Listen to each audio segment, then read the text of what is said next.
So, Nate, you're running for mayor of Smiths Falls. What would you say is the biggest issue facing Smiths Falls right now, and what would you do about it first as mayor? So there's a lot of competition for biggest issue, and I don't necessarily want to pick just one, but I'll say in terms of like overarching opportunities to change do a proper course adjustment. The number one issue that I want to tackle first is a change in top leadership in Smiths Falls among staff. So I would like to replace the chief administrative officer, the CAO. And why would you like to do that? What are your concerns with the top staff? So the way that I came to this position is through my work investigating the water issues, and I've collected a large amount of evidence that I'm presenting during the course of this campaign to make that case.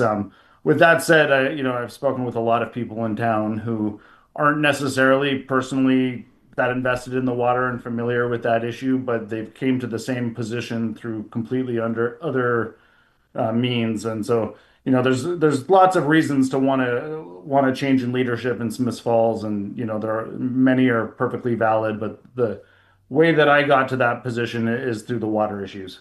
The only way you could do that from the mayoral position is to implement the strong mayor powers, which allow you to do exactly that. So then I guess my ensuing question would be, what are your thoughts on strong mayor powers?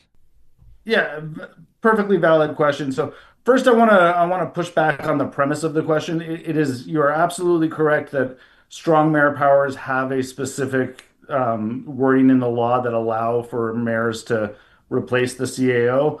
That doesn't mean that's the only way to do it. And if I wanted to do that, I could keep this position secret theoretically and just do it once I became mayor.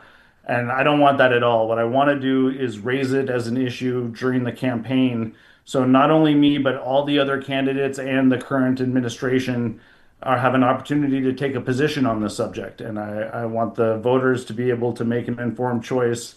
And so, should I become elected, it will be with a mandate to make this change. And my hope is that the other counselors that win run on a platform echoing this position. And so once we arrive in office, we have a mandate to do this, and it shouldn't require strong mayor powers.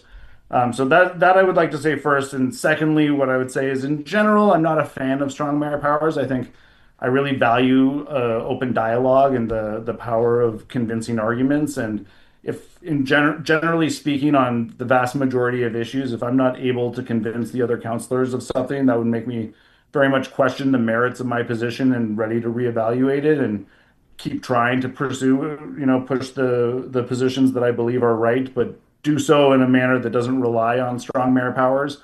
But because I see this as a potential threat to public health, and I would be responsible for the water system, and I wouldn't want to leave someone in power that I believe is manifestly unfit for that job, I personally am prepared to use the strong mayor powers in this one instance once elected, should I need to. Again, I would hope that I wouldn't need to, and I only think that that's appropriate in this circumstance because I'm being clear from the jump, and everybody who votes for me is going to do so knowing that that's how I feel. Now, for our listeners who may not be totally familiar when you're referencing water concerns, I know, as you mentioned, you've been at the forefront of it. We've run a couple of stories, but not everybody catches everything. Would you mind providing just sort of a very high-level rundown of what you're referencing here?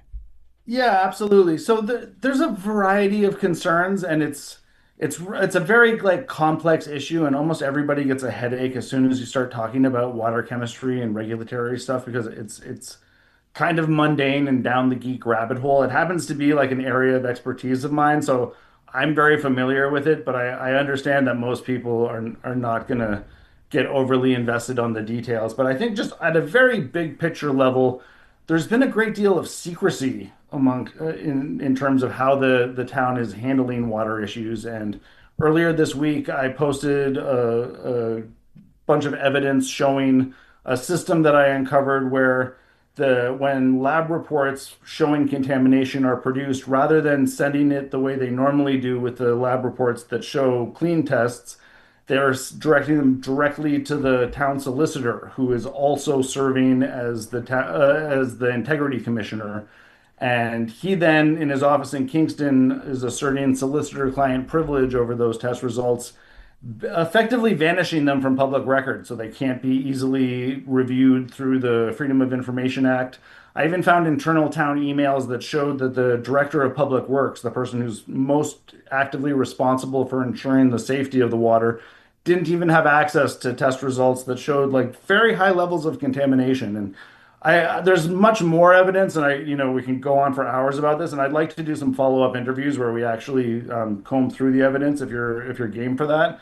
But that alone, what I just described, this system of ghosting records, I think is in and of itself totally disqualifying and basically undeniable. I mean, I have the receipts. So, Christopher, you are seeking the mayoral position in Smiths Falls. Thank you for taking the time. My first question to you would be, what do you feel is the biggest issue facing the town right now, and what would you do about it first as mayor? Yeah, I'd like to start off, Grant, by saying thank you very much for having me on. It's great to have some conversation with you and your listeners. Yeah, the biggest challenge I think facing Smith Falls is affordability, and I know that's fairly universal in today's economic climate. But I have a great deal of experience with this. I did sit on town council from 2006 to 2018, and I would say that my time then was extremely important for the community.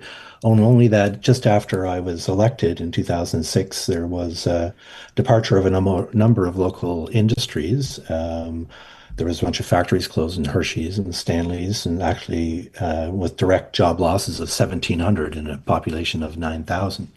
So it was pretty dramatic, and it was actually even bigger than that. I'm going to suggest it was closer to 2,500, because I was the regional business banking manager. I also saw something that maybe the average person didn't see, and that was there was a number of smaller companies that supported Hershey's and Stanley's and the other factories that ended up closing, and these were engineering companies, millwrights, electronic engineers, all those types of things. So it was a pretty big loss, and I'm thinking that these types of things, I can see them coming in the future. And even if they don't, I think the town needs to do a bit more planning. And Yeah, so that's my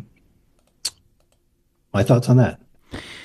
And now, so you mentioned off the top, affordability, property taxes and infrastructure costs do continue to rise. How would you try to balance keeping taxes affordable while maintaining those all important roads, waters, and the other services that the municipality offers?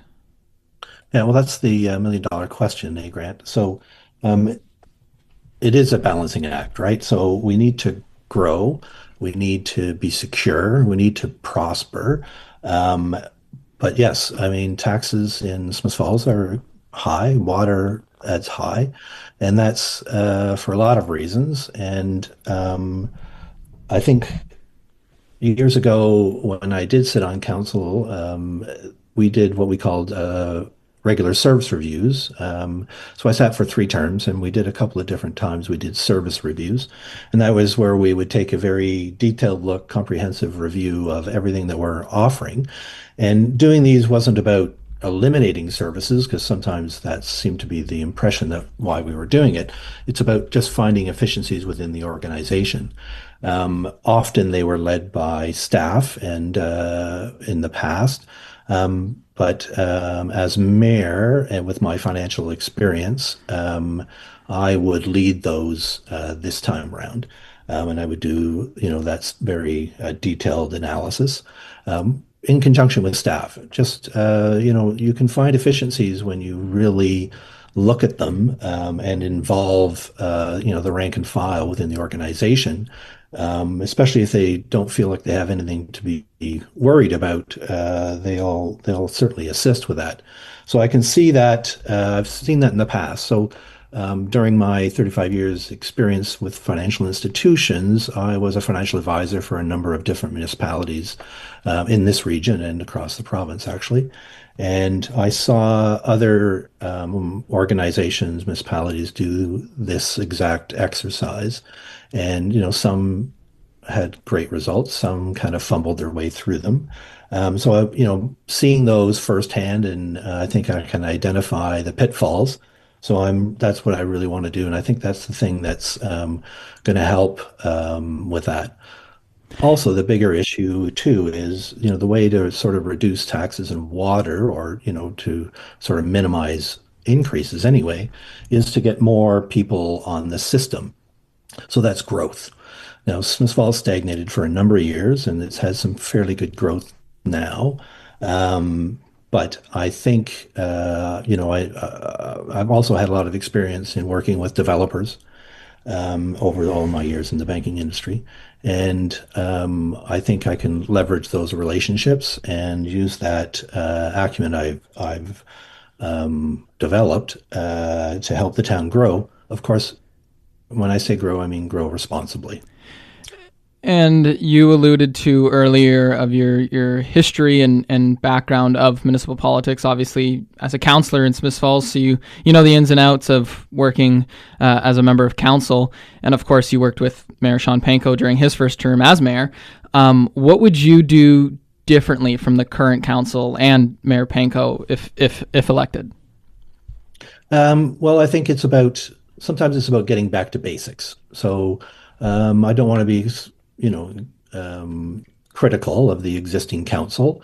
I know they're doing the best that they can do, and they've been, trying hard, and I think they've made some good steps, especially with infrastructure. And, infrastructure is extremely important when you're trying to develop prosperity. But what I don't know is if that all that work has been leveraged as well as it could be. And I think, one of the other things I do, I'm also currently the chair of the Catholic District School Board of Eastern Ontario, and I've been doing that for the last 4 years. And what I've identified by working with the school system is being able to leverage federal and provincial partners. And in my first term on council, we and on Smith Falls Town Council, we had a number of large grants, and I know that the existing councils had some success with that as well. But the other thing that I have done since I left council 8 years ago now is I was appointed by the province to the Trillium Foundation, and Trillium Foundation gives away about $100 million a year in grants. So I was part of the grant review team, and I took on that role because I knew I could benefit not just Smith Falls, but the communities around and the nonprofit organizations and municipalities that were applying for grants. But I also got a really good insight by scoring those grants and putting those grants out.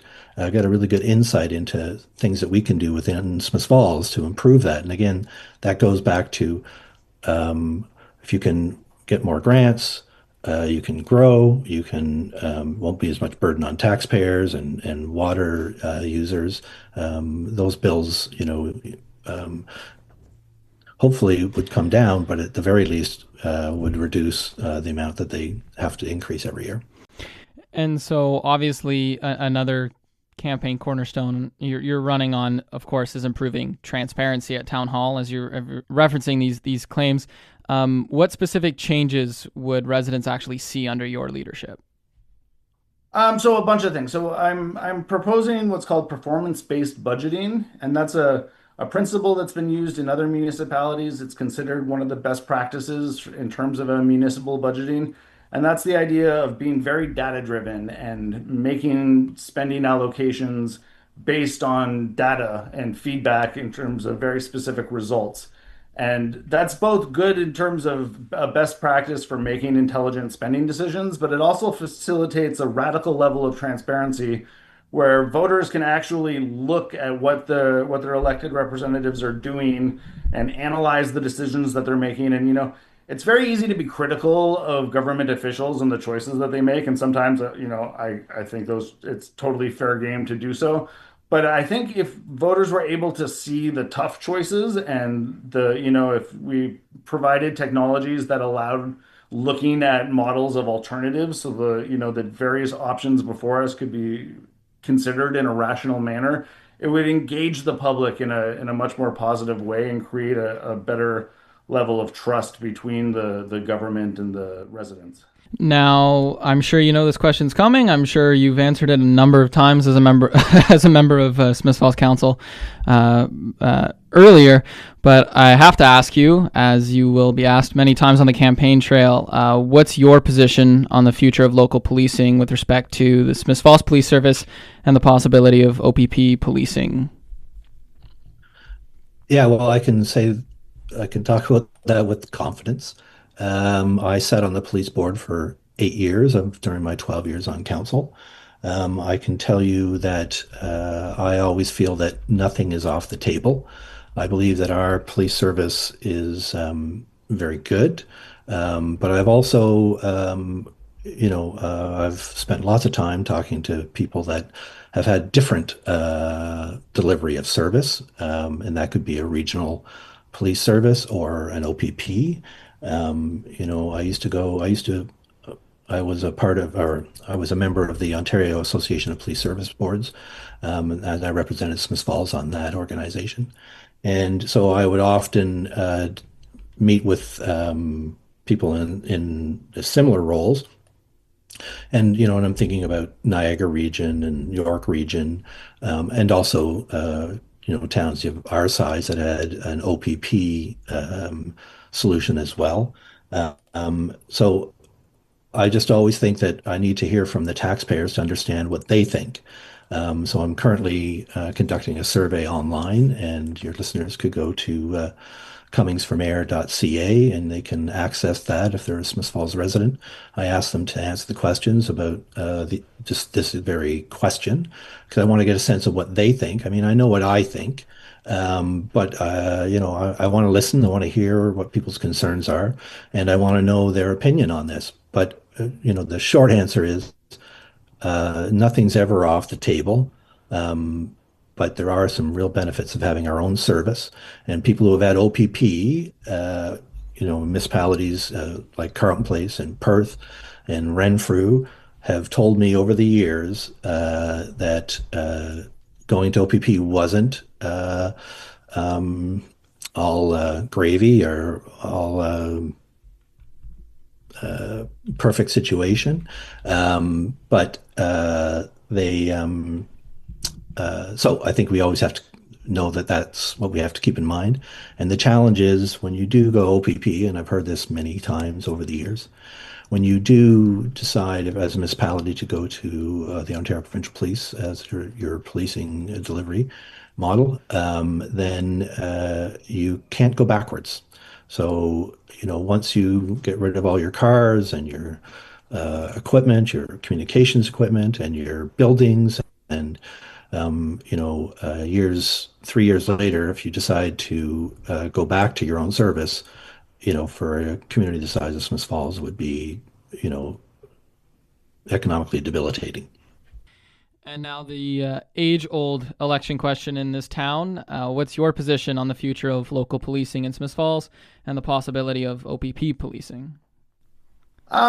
So I guess my first instinct is that I would like to preserve the Smith Falls Police Department, and that's certainly my preference going into this. Now that said, I try to approach everything with an open mind, and I'm aware that there is a rational argument to be made that there might be an opportunity to get greater value through the use of an OPP service. And I think once we get into performance-based budgeting and we've had a couple of years of using that effectively, I would like to, as an example of how that can be a beneficial system, use it to model both alternatives and have a free and fair discussion on the subject so that we could at least do a better job of defending the choice of keeping them or if it's not defensible, then I'm open to a reasonable alternative.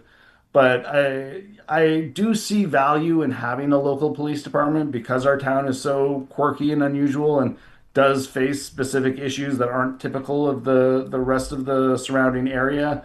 I think I see a lot of potential value in our police force, but I also think there's a lot of opportunity for efficiencies.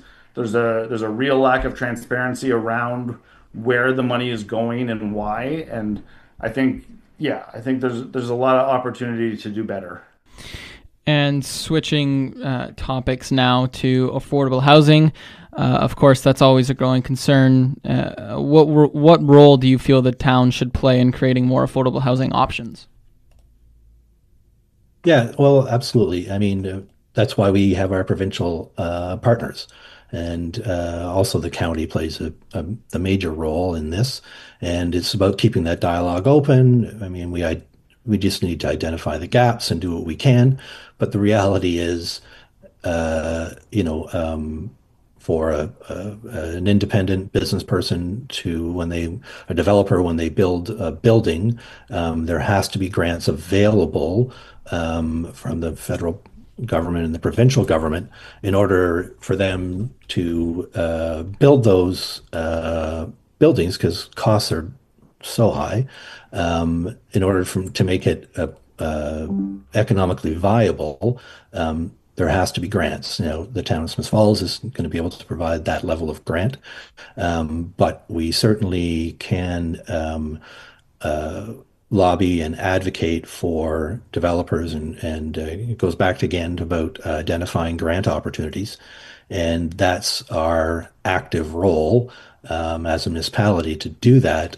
And you know, many times with the school board, I'm also the chairman of the Rideau Community, or was the chairman of the Rideau Community Health Services Board, and when I was on council, I would often go to Queen's Park, meet with ministers, deputy ministers, and work with them to explain the challenges we're facing. And they, you know, are usually very cooperative. They can help us identify grant opportunities, and that's been a big success for this community in the past, and I would just continue doing that. What role do you feel the town should play in creating more affordable housing options? So I don't want to overpromise and underdeliver in that space. I understand that, province-wide and really nationwide, affordable housing is a huge problem, and I know there are limits to what a mayor can do in that respect. But that said, I'm also of the belief that it's possible by changing the way that we process building applications and the way that we attract development, that in a free market system, we shouldn't have a situation where people can't afford housing. I think that is big picture a like representative of a failure of government, and the to the extent that we can streamline the application process and make determinations in parallel where like environmental considerations and building code considerations and all of the other different stakeholders that get to weigh in and delay potential building projects. A well-organized system and good leadership can navigate all of those in parallel to shrink the time frame that it takes to create new housing. And I would like to pursue it on that front, if that makes sense. And now, lastly, before I let you go, is there anything else you feel like we should mention that we didn't touch on today? No, I don't think so. I think I've probably talked enough for you, Grant. And the election's not until October. I'm continuing to meet with people every day. I'm having several meetings a day. I'm actually fielding hundreds of emails. I've got surveys coming in, lots of people reaching out, explaining their experiences in Smith Falls and what they think we need as to be successful and to make Smith Falls a better place to live. And I'm listening, and that's what I want to continue to do. Now, before I let you go, is there anything else you feel like we should mention? I think you definitely covered it. What I'd like to point out is that currently we only have me and one other gentleman running for mayor, and nobody is declared for any of the other positions. And so I just want to do a shout out within the community that anybody who's considering running, now's the time to jump in the race. We don't have that much time to convince the public of the merits of voting for us and making our case. And I just, they call this a race for a reason. And I just want to urge everyone in the community, if you're toying with the idea of running, like, please get in the race. And, I also want to extend that if there's anything I can do to help just encourage more people to participate, if you want to hold a meeting, or if there's anything I can do through the radio station, I'm here to be helpful in that regard.